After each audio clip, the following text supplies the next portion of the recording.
This podcast may contain adult themes. This podcast is for entertainment purposes only. The views and opinions in this podcast are expressly our own. Honestly, every time I try to do something fun or exciting, you make it not that way. Is it okay if I kick your boss's ass? That won't affect your workplace chemistry, will it? All right, who did this? I'm not mad. I just want to know who did it so I can punish them. When I get to the workplace, I like to fuck shit up. Welcome to Let's Break Up, Toxic Workplace Stories, hosted by me, Nicola. And me, Gina, both with many years working in corporate roles. Come along as we interview some awesome guests from around the world about their experiences with toxic workplaces. Sharing lessons learned and providing safe, supportive place to share their stories with those who might be experiencing similar situations. Each week, we will provide tips and ways to identify some of the challenges associated with toxic workplaces. In today's episode... Hi, Nicola. How are you? Fine. How's your week been? It's only like midday Monday here. I know you're like already at Thursday or whatever, but Tuesday in the future. It is okay. Cool. I don't know, like some ridiculous time in the morning. That's fine. We do what we need to do, right? Well, it's only midday Monday here, and so far it's been a busy one. So lots of things, drama unfolding behind the scenes that I think we'll get into at some point.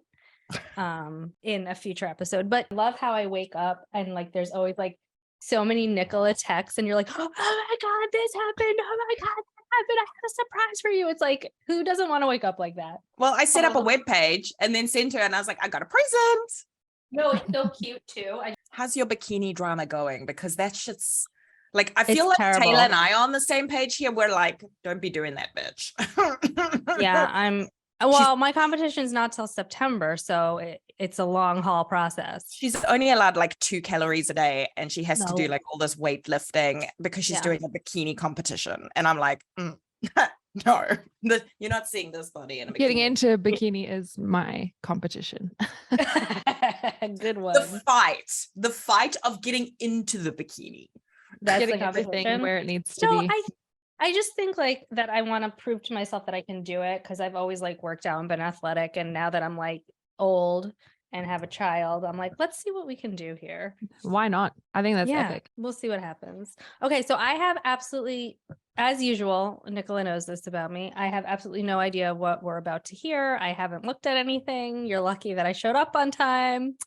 So yeah, that's just fine. I was going to tell, I don't know if Nikki has told you, but I have a podcast with my husband. Yes. And I feel like every partnership is kind of this way. There's one of the partnership that kind of does everything, does all the preparation, and the other one just shows up. And that's like, I am the Nikki and my husband is the Gina. So I can handle it. Good. It's all good. Like as long as it sounds like we're all, organized. We'll fake it till we make it. How about that? I'm really excited because last time you got to introduce Smegan and now it's my turn.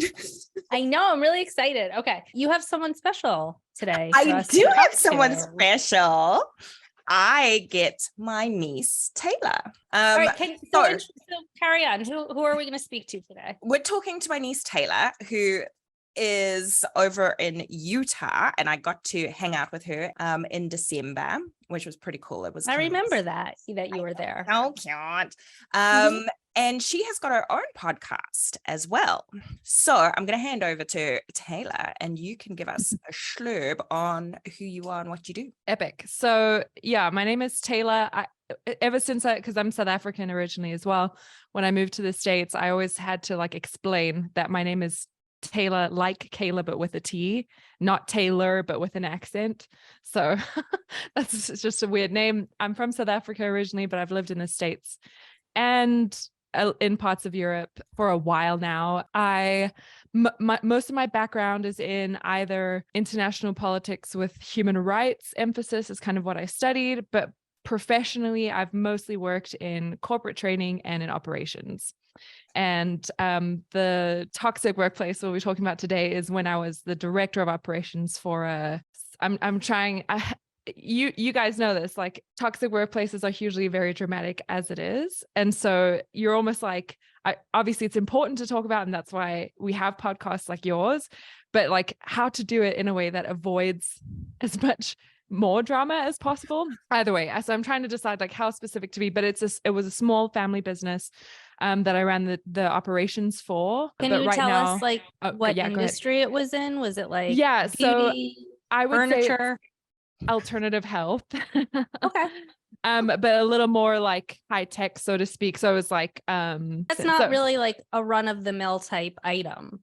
It's very like unique and niche. And I can see why very. it would be like a family thing. And I Yes. think when nepotism and cronyism is involved, you're already kind of In the behind the eight shitters. ball. Yeah. Definitely. So and I will say like I definitely don't know as much about the health side, or I really just made the business run. And so that's the side that I focused the most on and that I know the most about. But certainly I think, and you'll probably empathize with this a little, is there is some complication because one of the owners, it's a mother and daughter ownership, and the daughter owner is a micro influencer or macro, I don't even know, but she's an influencer on Instagram as well, and that has some part of to like how play. complicated and frustrating. Yeah. I feel like your head is like your head would be like floating up with the It's balloon. just completely detached I from just- reality. So that's already my favorite word, problematic dynamic, I would say. Certainly. There were a lot of things. I'll kind of let you guys guide me through how you want me to talk about it. But yeah, so I've worked mostly in operations. I pretty much ran that whole business for the year or so that I was there, but I'm back in corporate training now, and that's probably where most of my experience is in corporate training. Sure. So when you first got into this role, like when you were interviewed, like what was the hiring process to get you to that point? I was finishing my contract at my previous place of employment as a corporate trainer. I was kind of looking around. I'd had a couple of job offers, and I was fortunate enough to be kind of picky around this time. And I did know the owners personally, and so that's kind of how we got connected. And when I saw that they were posting for position, it sounded intriguing to me because one, I wanted to be helpful. They were going through like a difficult time personally, from what I knew. I wanted to be helpful, and I thought it might be kind of a good challenge, a way to push myself to kind of focus more on that operational managerial side of my experience. And so I reached out just out of interest. And then the interview really was just like and I will say, between the two owners, the influencer was the really the problematic one. And she's the one that most of my encounters were with. And so she just pretty much invited me to lunch. It seemed almost like she didn't know what to ask. I will say, actually, the position she was hiring for, the more questions I asked, the more I was like, hey, you actually don't need this position filled. You actually need this role. Like, you don't need an office manager, you need a director of operations. You need, because she was hiring a second office manager, and I was like, your office manager sounds like she's perfectly competent, you actually need this. And so I almost like told her what she needed, and she kind of asked me a lot of questions along the lines of, I knew that there might be a dynamic issue with like micromanaging, and I just kind of was very upfront that I like didn't want to be in a position like that. I wanted to be able to come in, see what the problems were, make the changes that were needed to make the company profitable. I was like, that's going to be my goal, is to make this company as profitable as possible, because that will help you, obviously the company, that's the point of the company, but that will help you personally the most. So will you give me the space and the trust to actually do that? And she was like, yes, 100%. I just want to be able to give it to you and like pretty much be hands off. And I was like, okay, Let me guess, that did not happen. Oh, spoiler alert. I will say in waves, and that's very much how it felt, is that like, depending on what was going on for her personally, or what kind of state of mind emotionally she was in, is how much space I did or didn't get to do my job. So how long did you end up being there for? Like, what was the duration of time that you were there for in total? A year and 2 months. 6 weeks of that, I had maternity leave. Was it actually maternity leave? No. So yeah, a year and 2 months. Yeah. I get that. I did not. I was literally working from my hospital bed after I pushed out my daughter. I get it. I was getting texts while I was in labor to do things. And Yeah. she knew I was in labor. In fact, the text started, hey, when you have a second from having a baby, can you? And it wasn't even. Wait, what? That's like, I was like, do you have those saved? and I just remember like looking at my phone. I want to see a screenshot where it's like when you're done doing that little When thing, you have a sec. pushing out a baby. And I remember reading that text and being like, if you have my to God. start a message that way, it's a message that should not be sent. And the craziest part was that it wasn't even a critical task. Even if it had been, it shouldn't have been sent, but it wasn't. It was, can you send me this person's number? Like, could you have asked any number of people for that? Should you have had it in the first place yourself? Yes. So I was just like, I didn't respond. I just ignored it. I was like, this is insane. It was kind of one of those moments where I was just like, you know what? This is, and I had this moments multiple times. This is right towards the end. I would say I took maternity leave 6 weeks where I was on leave, but I was working. And then I stayed for 1 month after that. And then I quit. So this was right towards the end, but it was kind of one of those things where I was just like, truly, this person cares nothing for me. I am here to be blamed when things go wrong and to fix things when things go wrong and to receive no gratitude or thanks or even just acknowledgement when things are going well. And I was just like, you know, I just had my second baby. Like this really, I do not need this job. This is ridiculous. And so that kind of started it from there. But truly, like that's just not even, if you can believe it, that's not even the worst interaction. So I can. I certainly can believe it. I feel like we're now down a pathway that we can't come back from. I feel like all of these stories are going to shock us, and then we're like, yeah, you know what? These aren't as shocking as I thought they were going to be anymore, because it's like we're going to get like desensitized. We're going to be like, oh, a toxic workplace? Yeah, okay, cool. Yeah, true. Well, I mean, you've kind of put yourself in that role where you're gonna have to remind yourself what a workplace should look like pretty often. You're gonna be like, yeah, the old hat. Well, you know, a toxic workplace. Excuse me. So my question is, so you had like a little bit of a red flag with the potential micromanaging, but of course she was like, no, you're gonna be able to come and do your thing. Okay. So can you walk us through like your maybe first smallish red flags, just to hear what that was like, and then you can get into the meat and potatoes of it, because I'm interested. It was the whole not baby, the whole text with the, hey, when you're done pushing out a baby. I feel like we need a screenshot of that. It's not even. I'll send it. Oh you my God, so funny. That will make my day. But it wasn't a small red flag, unfortunately, and.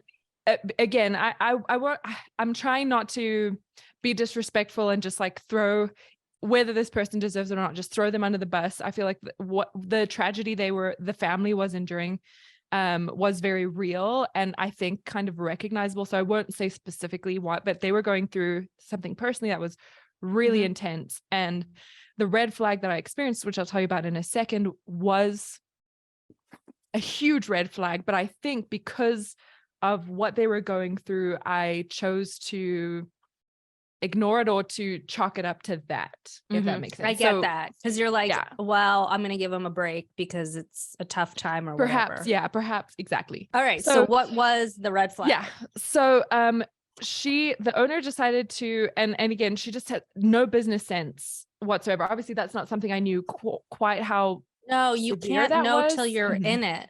Because then you see like the incompetence. Yeah. Okay. Go ahead. She sets up a business meeting with like every single person that she could possibly involve, whether it was just like they contracted out their accounting work. So the contracted accountant comes, and then the owners and the owners' husbands, and obviously their family. So even though the owners' husbands, like they aren't technically owners, or they just invite them and the office manager so I'm sitting at this big table with all these people that I'm just like saying like, hi, I'm the new operations director, her 50-50 part owner as well. The mother, that's when she found out that I had been hired as the operations director. So she should have been informed. Actually, she should have been Like, I was like, you can't actually do that. You can't just hire someone without your owner, Like like your partner unilaterally. knowing. Yeah. Yeah. And she like found out at that table, and I was like, wow, this is so awkward. So we had negotiated, me and the influencer owner, at that Who's the daughter? interview. Yeah. At that interview that we had negotiated a salary. It was the same salary that she had posted with the position. I said, that's fine with me. It was competitive enough that it was appealing to me. And so we had settled on that. At this big meeting, they start going through finances. They start going through the challenges that the company's going through, because this is like, I guess it became a meeting for her to like figure out what was going on in the company and how to fix it. And so we're going through that. You know, it's obviously struggling because no one with a business sense has their eyes on it and their hands on it. You know, credit cards are all over the place, and there isn't really a lot of reconciliation going on. It was a bit of a mess. And so she turns to me in this big meeting in front of everyone and says, hey, I know we said this number for your salary, but can we do this number instead? Like, That's just a breach of privacy. Wait a second. Did she say the actual number? She did. How can I have a little context? How old was the mom? How old was the daughter? Like, what was their experience, if she's any, 30. in the corporate? Okay, so she's not super inexperienced, like 22 or something. Okay. No, she's like 30, and the mother is a very experienced small business owner. The problem was when she invited her daughter to kind of inherit 50% of this company, they have a really toxic dynamic between the two of them. And so even though she technically had 50% ownership and say in everything, that didn't actually happen, because the daughter would frequently use their relationship to hold power, cause drama, threaten things with like the grandchildren, like you can or can't see them, or fortunately with this situation, as I said, like she said the number at this meeting, and like what can I say? Like I was What did you say? So what I did say was, you know what? I will take that lowered salary for 3 months, because by all means, if you want me to prove that I'm worth the money, because I know that I am, by all means, I'll take 3 months. Here, I'll send you a list of the parameters that I'll reach. And at 3 months, I want an evaluation based on all these things that I believe I can get done, and I will get done. And I want to be pushed up to the original salary at that point. And they agreed. And I just like walked out of the meeting. I was just like,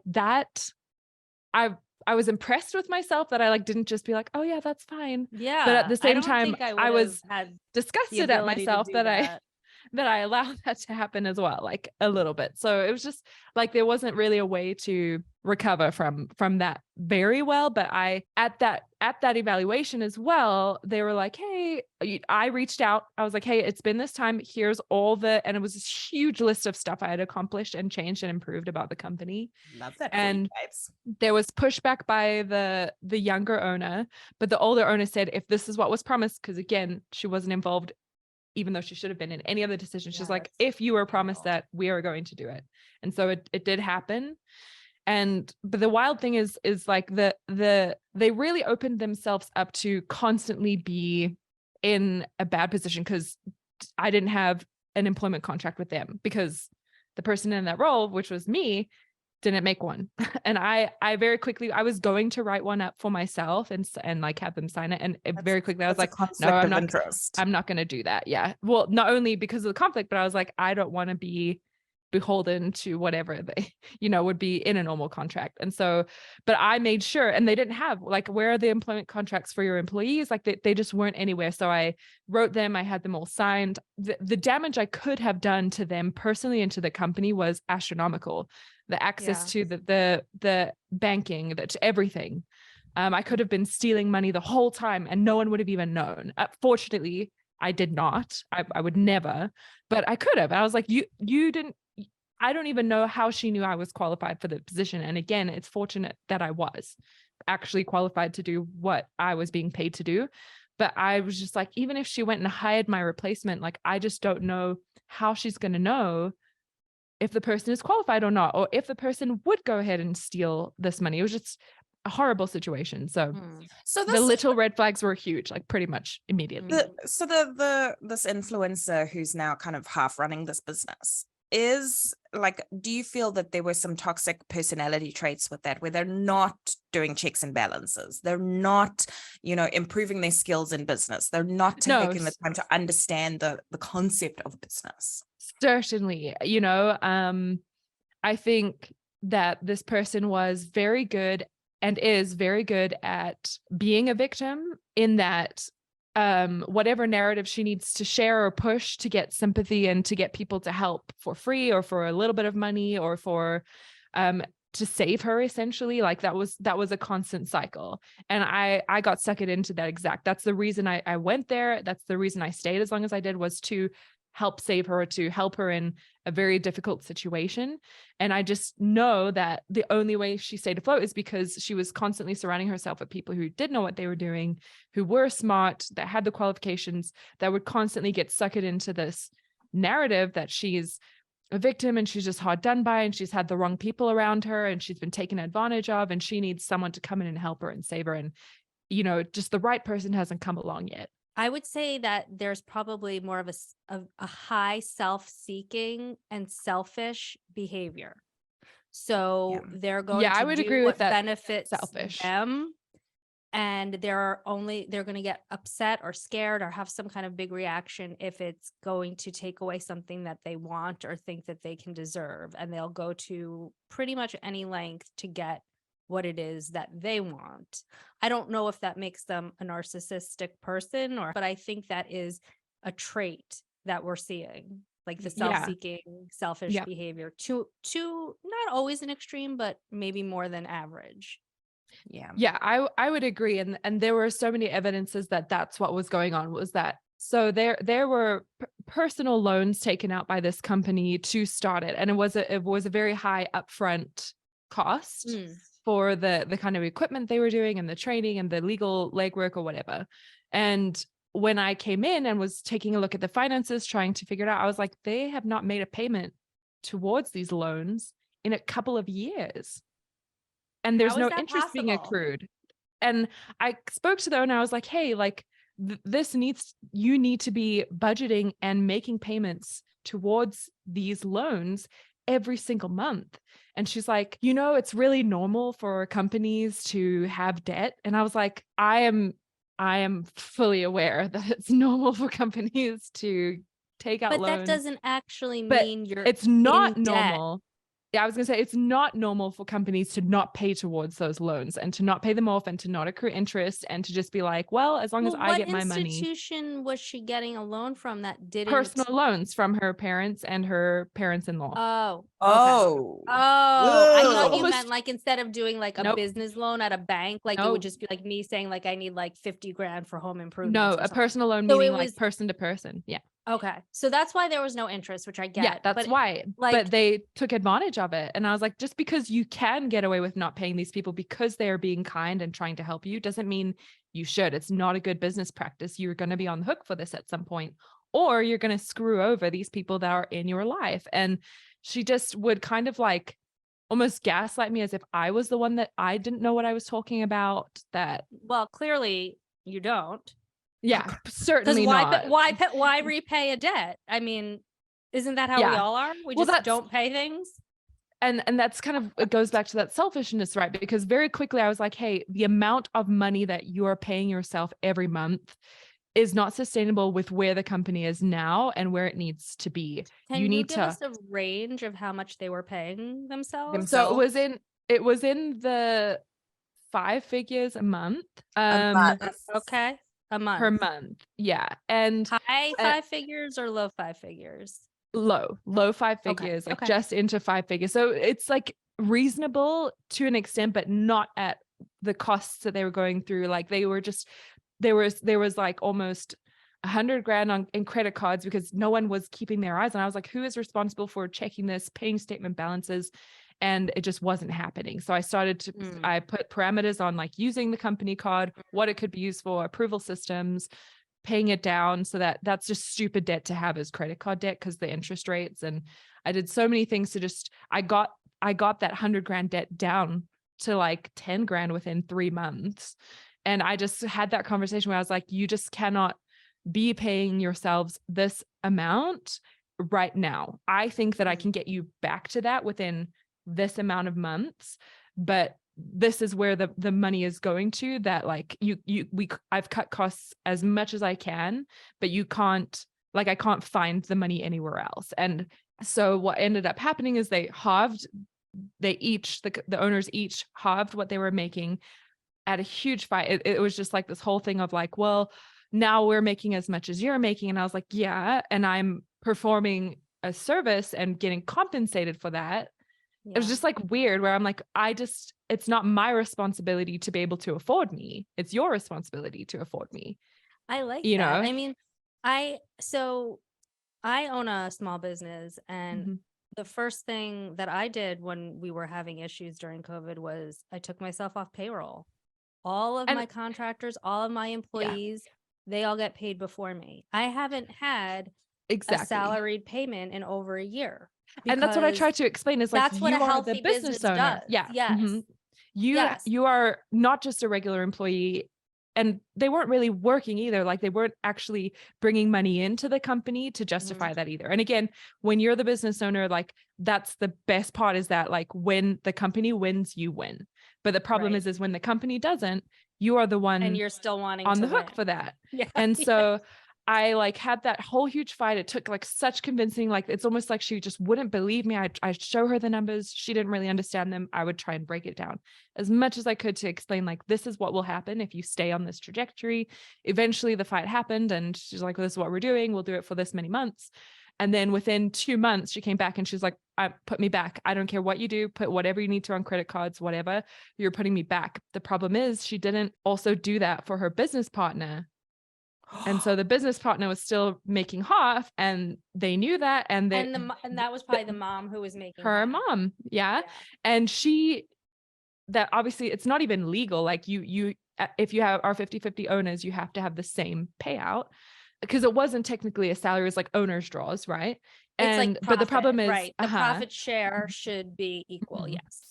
But the problem is the mother is a business owner. She knows this is only going to hurt me in the long run. Like, if the company cannot survive, like, I need to cut down now until there's no money. And so she was unselfish enough to like know that, and to continue taking half of what she was supposed to be taking, or what the other partner was taking. But and it's just, again, further evidence of like that selfishness, because I was like, you're literally telling me, like, tank the company, whatever you need to do, just get me my money, essentially.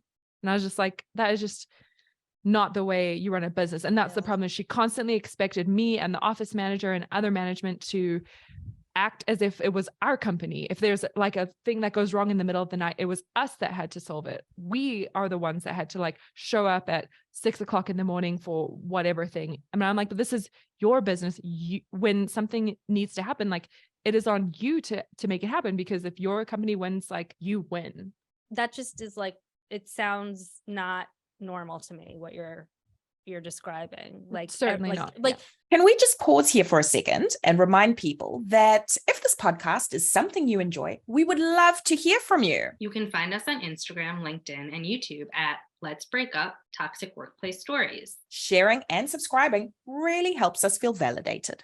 Well, we come back to that accountability thing, right? And we're starting to see quite a lot in these toxic workplace stories, is that accountability where it should be held, in our case, the CEO and the COO, they didn't have accountability or the same level of accountability that we had. And, then you look at Meg's story, and it's like, again, there wasn't any accountability in the senior leadership, and they lack experience. And, I'm just starting to see a couple of through lines that are maybe, trends or something for us to deep dive into later, I think. Absolutely. Yeah. And it's because we were the only ones who knew what the hell was going on or what to do. But we just would constantly, like, me and the office manager went through so much because we cared about the business. Like, we really thought the business like had so much potential and could help so many people. But yeah, we should have said no more times than we did. I'm someone, I would say, I feel like I'm pretty good at setting and maintaining boundaries. And even so, like, they were just constantly pushed, that I even got broken down that I wasn't as consistent at maintaining my boundaries. And if I that can think- happen to me, I was just like, no wonder this poor office manager, because she's the best person maybe that I know. And she just constantly would get her boundaries pushed and take blame for things that were not her responsibility. And I was just like, I can't even describe to you, like, it was such a toxic, you just don't realize how bad it is until you leave. You guys have spoken about that. And Mhm. even for me, as someone who I was recognizing it in the moment, like truly didn't realize just how bad it was until looking back and in hindsight. I mean, I And- think Nicola and I talked about that like at length. It's like, because I think we give excuses to people, Yeah. especially in a smaller company. We're like in your case, there was a very real tragedy that happened. In my case, I just kept thinking like, well, of course I can fix this. But, you Mhm. know, there was like, and like whatever roadblocks that were being thrown at me, I was like, it's just because they don't have experience. Like we always find an excuse to, Mhm. but I think, and I know you listened to most of, I think the first 2 episodes, like Yeah, part of it yeah. for me was ego. Cause I was like, they're not going Yes. to tell me, like, I know better. And I don't always know better, but most of the time in this particular situation I did. Was there any element of like that for you? Well, I would say that I'm like very much I'm pretty aware of what I'm not as good at, Mhm. what I don't thrive as well in, and I'm aware of what I do. I am Mhm. good at getting things done. I'm good at almost editing and fixing what needs to happen, putting the puzzles together to make sure that it runs smoothly, it runs efficiently, and that people generally are happy and Mm. and whatever should be taken care of is, so that they can thrive in their role and do their job. And that's that corporate training side that like Sure. I am also aware of, like what needs to happen for the boots on the ground in order for them to actually thrive and do the best that they can. Mhm. And I think there was an element of like, I know what needs to be done. I'm being paid to do it. I'm just going to do it. And this is going to be like, this roadblock by this person is going to make it so that I cannot do my job. So Mhm. I'd rather fix the roadblock and just do it so I can get my job done, rather than sit with the consequences of someone else not getting what they need to get done. That was a failure on my part, because it's, again, taking on responsibility that isn't sustainable and isn't Mhm. right, but it's so easy to get sucked into that. And I It's think a so lot of easy to people, do. even in Because- non-toxic workplaces, I think people struggle with that. If there's something that Yeah, will 'cause, affect like, your you- work, Yeah. And also like you take pride in, like, I take immense pride in my ability and what I can do. Cause like you, I know what I'm good at. I know how to get things done. I know how to, do product development like in my sleep. So I take pride in what I do, but there's a hard line between like thinking like your job is the most important or your role is the most important because that's what you know, and understanding that you're working for people. Like Yep. it's a very hard line that I Yeah. think gets muddled often. And for me, that's something I need to work on. That's my part is, I can sometimes take on too much pride in my work and then it becomes like tunnel vision almost. Yeah, So I don't know if you experience that either, but totally. And it's actually something like in my husband and our podcast is called Babe, What Do You Know About? Because we just pick a topic and we delve into it. But we've recently done a few episodes on like mental health or, on kind of interpersonal relationships. And we talk about this a lot, is like just being a little more connected to reality and being honest with yourself. Like, even if it's not attractive or you don't like what you have to face in yourself, like it is so much more worth it than disconnecting from that reality and getting yourself into a situational relationships that ultimately like aren't serving or aren't healthy. It is better to be like, you know what, like this is my role and my part in what happened. It's Yeah. just, you know what I mean? it's hard to get, because like especially in a toxic workplace, like Mhm. it's very easy to point the finger, right? Easy. Mhm. So it's harder to say, okay, yes, this is a toxic workplace, but also I have a part to play.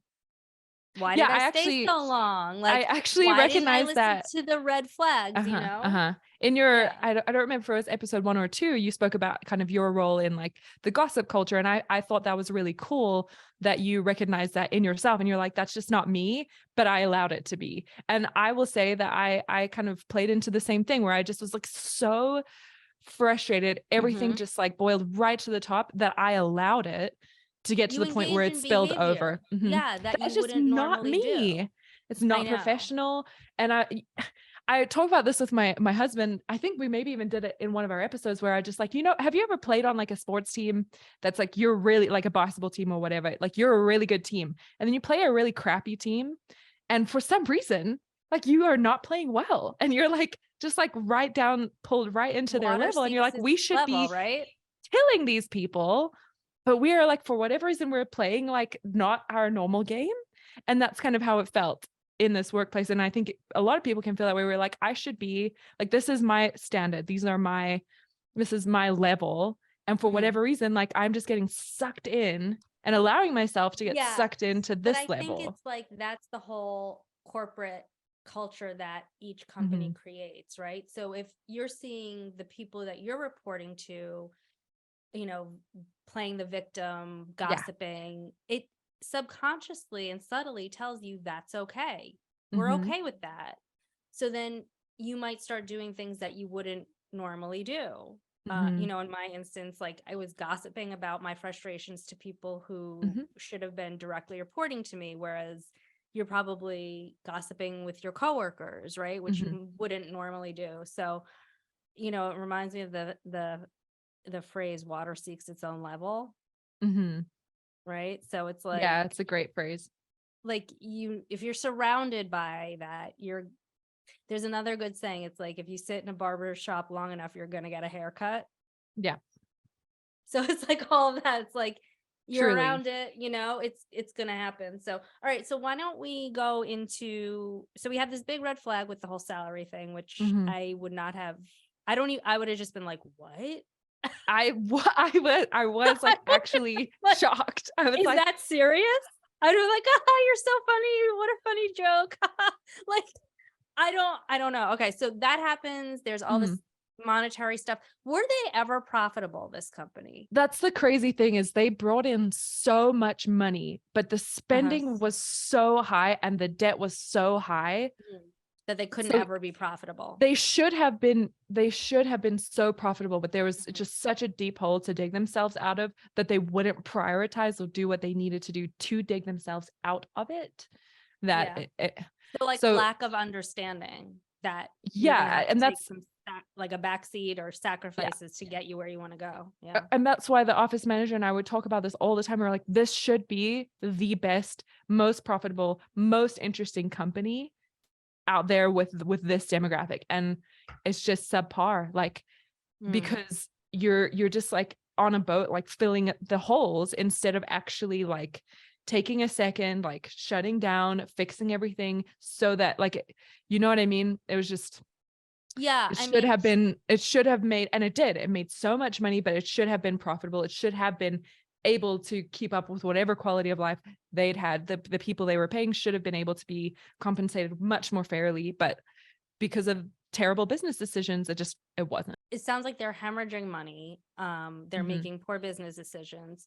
So what was one of the other, give us some more tea on the red flags, that maybe a couple highlighted stories that you think are interesting that we all want to hear about. There's so many. That the company had just gone through this legal battle to be able to operate a specific kind of treatment, because it is kind of a new treatment to not do like in a doctor's office or in a hospital.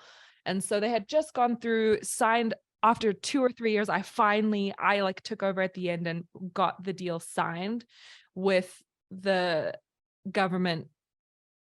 Again, I'm trying to be as vague as possible. With Like the government provider for that. divisions that needed that agreement signed, and we had parameters to operate within. And I was like, great, this is perfect. The owner would constantly not abide by those guidelines to treat her friends or people that she knew not in the right way, for free, and not with the right paperwork signed, and not with the right supervision and the providers that were supposed to be there. And I would constantly say, like, this is actually literally not legal. Like, just have your friends like make an official appointment. You don't even have to charge them, but like go through this Go through the right procedure, channels. Yeah. because you've just got this sign. Like, you could lose everything because you're making this like dumb short-term decision. And she just would constantly either ignore my messages. She would start to have the office manager like keep the information from me. Like, she'd be like, don't tell Tayla, because she's not gonna let me like do this, or I'm just gonna have to hear about the drama that she does, like she wants it to be done in this procedure. She started having people like keep it from me just to do, and it was like such dumb things too, where I'm just like, you can literally still treat your friends for free, even though, again, dumb business decisions, but like by all means, but just do it this way, in this procedure, in this time of, and just, it was such a battle. And I just felt like, they're going to get in trouble eventually, because this is just these small, tiny things are so constant. And I'm going to be blamed for it, even though like I'm the one saying, don't do it. Here's the procedure. I totally disagree with this. And that's kind of what happened. And so before I quit, I got her on a Zoom call, and I was like, I'm going to record this, because I feel like if they get into legal trouble, she's going to say, oh, I wasn't running the business at the time. This person was. They're the one at fault for this. I like knew this would happen. So I was like, let me get this on record, get her to talk about it, get her to kind of admit that this, like, that I gave her the advice to, and I was like, I won't participate in it, and I this is illegal, and that she did it anyway. And I got it all. I didn't even tell her, because I was like, I'm just going to have it in case I need it. And that's the narrative. Like, when I left, that's what like current employees were saying, like, yeah, she's just, when unemployment was calling, and when these people are calling, she's blaming it on you and the office manager, that like, you are the ones who actually did these. You guys did the treatments though. Like, I didn't know anything. I just stepped into the company So she's playing again dumb after they left. Yeah. And I just knew it would happen, and stuff like that happened all the time. And then, when I put in my notice, I went on a Friday and I was like, hey, I am being headhunted by a couple of companies. And I mean, we're in Silicon Valley here in Utah. Like, there's just huge tech companies here. And there were a few that I had interviewed with, unfortunately turned down the positions for this one, that had kept my name in and started reaching out. I had just come back to work from my maternity leave that I constantly worked through. When you're done having that baby. Yeah. Well, look, once you're done With the just phone. squeeze it out. When you have a sec from having, and I had come back to work, and I was just like, you know what? I just want to give you as much heads up as possible that like, I think I'm going to move on. Like, I think I've done as much as I can for your company, because you're not really allowing me to be able to do my job. Like, because you don't actually, let me put myself back in. Oh yeah. So I had this conversation with her on the Friday. I was like, I just want to give you as much notice. I really just don't think I can do anything more for you, because you keep demonstrating to me that you don't trust me. You don't want to listen to my advice. You're going to go around me to do whatever you want to do. Like, I think you're wasting your money on me, not because I'm a waste of money, but because like, you're like, I don't know why you have me in your company and why you're paying me when you don't listen to me ever anyway. And like, she was just like I terrified, right? Her response was terrified, because she knew like, I'm the reason this company has been able to do. And so she's like, well, I'm going to need you to give me at least a month's notice if you end up leaving. And I was just like, you know what? I don't have anything solid yet. I'm not going to commit to giving you a month's notice. I will give you as much notice as I can, which is why I'm even bringing it up now. But she was just like terrified. She's like, you're going to have to teach me like everything. I need to know how to run my company. And I was like, I will, again, with whatever notice I give you, I will. You've had a year, babes, to learn from me. But also, like, how did the company even, I mean, this is a whole different conversation, but how did it even get that bad? Like, how did the co-owners not know what's going on generally? Maybe not specifically. Like, it seems like very strange to me. I constantly would try and train them and walk them through meetings and explain how, like, why difference, because they'd complain, why is so much money going to this or that? And I'd be like, let me explain the procedure to you. But it would just go in and out. But this would have been happening for like years before you came on and spotlighted this debacle. Yeah, there was a former employee before I joined. There was like some months between him and me that he had kind of kept eyes on things, and then as he wasn't there anymore, it got bad. But yeah, like it just, they were just so disconnected from their own company and they didn't know how to do anything with it. The older owner was because she had been kind of like pushed out, essentially. She wanted to be involved in No, and the younger one because she was doing who knows what with her time. But so I had this discussion. I was like, I'm going to give you as much notice as possible. And she was like, okay, because the office manager had just quit 2 weeks before as well. And all the employees knew, and they were like, oh my gosh, like, I don't know if I want to stay. Exactly. And so she's like, I also don't want, she like came back to me an hour later and she's like, I don't want you to tell any of the employees, like, I'll let them know like on your last day. And I was just like, let's talk about that, because I like needed to process it. And then I went back to her and I was like, you know what, I'm actually not comfortable with that. Like, these are every single employee they had, I had hired. Like, no employees had, it was like a cycle. And you spoke about this in your toxic workplace, like signs, is like the turnover was so high, despite them all being very passionate about the industry, so excited to get the job. Like, it just became so ridiculous that they would constantly quit. And I would try to be as upfront, I would try to work with them, but I had hired every single one of these people that I was leaving behind. And I was like, I'm actually not comfortable with just like making them feel like I've kept the secret from them and just leaving. So I was like, no, I actually would like to tell them that I've given my notice and I'm going to a different position. And she's like, well, I will tell them. And I was like, well, okay, but just so you know, if people ask me about it, like, I'm just going to be transparent with them. By all means, if you want to announce that you can. So it's about 3 p.m.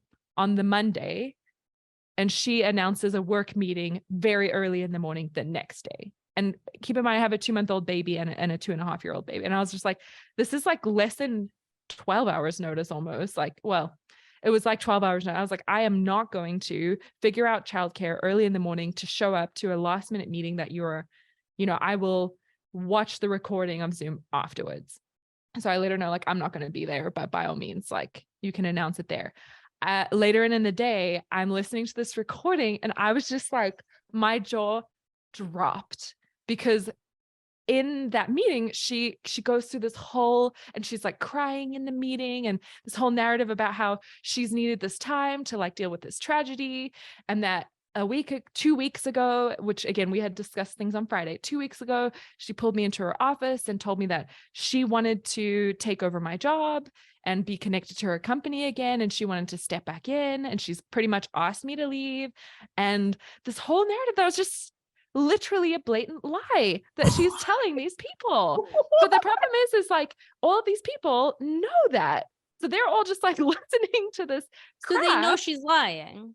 They're pretty sure, right? And a lot of them kind of reached out and they were like, hey, that kind of was weird. And I was just like, I am not going to lie to these people. I was just like, yeah, that's not what happened. And But I was that's just also like, like an absolutely, ultimate form of gaslighting. totally. And I was just And like, it's like a last like fuck you at the end of the day kind of. And I like in that same recorded like conversation, I just like had it out with the owner. I was just like, something that's really bothering me is the fact that like you lied to these people. And I just like I knew that she would gaslight me and be like, oh, I just didn't tell, like, that was my plan all along. I was going to ask you to leave. I was going to do all these things. Oh, was it? I just hadn't told you yet. You just didn't know that. So that was true. You just didn't know. And I was just I have a boyfriend, but he goes to a different school. Yeah. So you probably won't ever really meet him. Yeah. And I just like even said to her, I was like, you know what, dude, like, I didn't even want to have this conversation with you because I knew you would say that. I knew you would figure out some way to say that, no, I didn't actually lie to my whole company. Like, this was the reality anyway. I was going to ask you. And I was like, so you like begging me to give you this much notice and to stay and to train you on everything. That was like, what was the lie exactly? And so it was just like so funny. I sent the recording to my husband, Sam, and we were just both like, oh my gosh. And so I was just like, and she was like, I'm feeling some resentment from you. Like you keep, like, whenever I'm asking for training, you keep like acting like annoyed. And I was like, dude, I am annoyed. Like, I was just like very open with her. I was like, I am annoyed because Like, I shouldn't have to teach you how to bookmark a tab. Like, you're telling me I have 2 weeks to train you how to do like a very intense job. Like, I was just like, of course I'm annoyed, because Yeah. like, you should know how to do this, and you're going to be the one like this. I was just like, You just so had done it. by the end. I Yeah, like you had couldn't it. walk out of there for my last day like soon enough. And Mm. especially when the office manager left, I was like, oh, I have to be here for like this many more weeks without her, like dealing with this. And I just, I just couldn't walk out there fast enough. And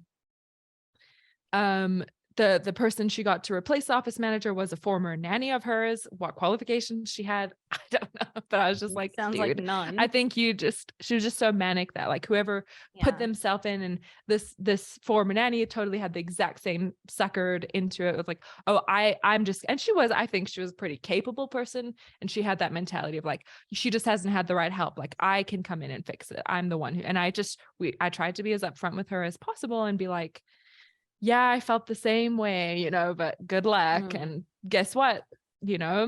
3 months, 4 months in, that person also left their dream job Really? for a different So position. where is this company now? They are, again, it's so difficult to know, because the narrative and the messaging that they give out is always so positive, and like things are growing so much. Positivity. Yeah. Who knows? Yeah. Toxic positivity. So wait, but they're still in business. They're still in business. I imagine that someone else has come in, that they have stopped repaying the loans that I set up the payments for. That's probably part of it. They're probably under, because I was the one who came up with the wage offers and all that. They're probably underpaying their employees again by a lot. And they probably suckered in some other friend that is a very successful business owner to like help them manage some things. So I knew that would happen. I was like, the downfall of the company will be a bit out, because someone else will come in and try and fix it for her, and they will have the energy to kind of do that up front until they move on, and the Burn next out. person will. Yeah. So who knows? Like, I just couldn't see a way of that being fixed without some really drastic changes. But even so, like, even if someone they would have to pay someone to take the company, if that makes sense. So if you had to look back on your year and 2 months there, do you feel like there's, any situations where you maybe perpetuated the toxic workplace culture, or do you feel like there's lessons you learned or things you could have changed to try and avoid that? Totally. And Gina and I spoke about this a little bit a minute ago, but definitely like I did get suckered into some of the toxic behaviors by the people, just like needing to kind of let off steam. And I shouldn't have done it in the ways that I did. But I will say that I did learn I knew this in theory, but through experience, I did learn that like the job is literally not worth my life outside of work. It's not worth my time and energy to save people who just don't care for the gratitude is just not going to be there. I just learned that like the boundaries need to be defended, and if they're constantly being kicked at, then that's going to be a huge sign that like I just need to remove myself, and as quickly as possible, because it doesn't improve with time. And that was always my constant hope, like after this tragedy is over, after this amount of time or this anniversary or whatever, like it will improve, and it just never does, I don't think. And so I think, if someone kicks at your boundaries a little bit and they respond very respectfully when you pull that up, like your boundaries being pushed a little is not a bad thing, but how they react when you maintain that boundary is what makes the big difference. If someone was like calling me constantly at this amount of time, like at this time of night, and I was like, hey, I'm actually going to spend this time with my kids, I'm not going to take these calls, and they're like, oh yeah, I'm so sorry. And the older business owner, she would constantly be like, I know it's not your work hours, here's a text, please respond when it's time. That's not a big deal to me. But someone who will constantly push at them after that being maintained and just not respect them, it's just not worth it. And just move on as quickly as possible, because it is better. It does get better. There is a better situation out there for you. Yeah. That's a good one. There is, it might not feel like it right now, but there will be something better, and you will be equipped to better identify those toxic traits as well. And you will love what, even if you love what you do, but the workplace is that like you will love what you do better and more if you're in a healthy situation. So just let yourself move on as quickly as you can, because you will love what you do even more, even if the role is not exactly what you love the most. Does that make sense? Do you think you learned something like really positive from this experience? Yeah, I increased my skills like tenfold, like working for a smaller business, because I'd worked for bigger corporations and I'm working for a bigger corporation now, just teaches you different things, like how to run a business, like from the ground up. I learned because I pretty much had to run the business. And so I'm actually really happy and grateful that I did learn those skills and increase my abilities and like get into the nitty gritty of like what goes into actually running a business. It's so much. But and the biggest thing that I learned, like I said, is just it's not worth it. Like my family and my time is way more worth it than like the money or whatever, like temporary like hooks of praise or kindness to keep me in that situation that I might get.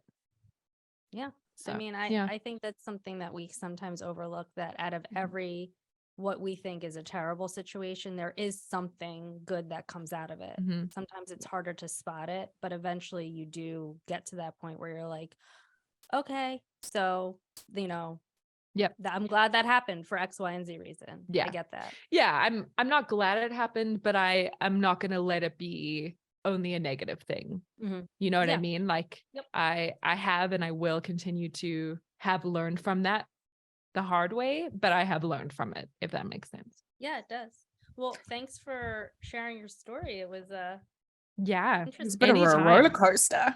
It was. Anytime. I know. And again, like it didn't even get into like in any way, like, but I feel like me and my husband should have you guys on our podcast as well to kind of talk about workplaces. That's something we haven't discussed really yet, is just not only like how to build a positive workplace environment, but how to avoid or how to navigate within a toxic workplace. I feel like you guys would have some really good things to say. So I'm probably this is my putting you on the spot way to ask you guys to get on. This is also a shameless self-plug, but you know what? I love it.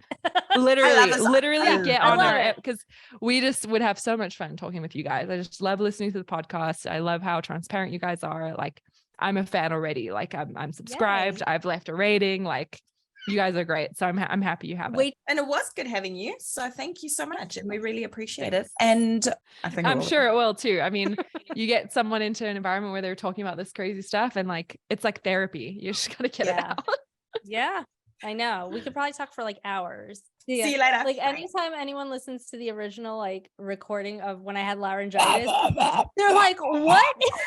They're like, are you going to be doing a murder mystery or a romance? Or like a romance novel? Are you gonna be? I'm like, neither. I'm just dying. The frog. It's like it's so bad. All right, so that was really good. Geez, people have toxic workplaces fucking everywhere, right? Like this is so depressing. Yeah, I was just about to say, like, we came a long way with that one, and we wouldn't be able to do this podcast without you. Like, even though yes, it was my idea. Like, I'm the visionary. You're the operations. Oh my god, are you the charismatic leader in this situation?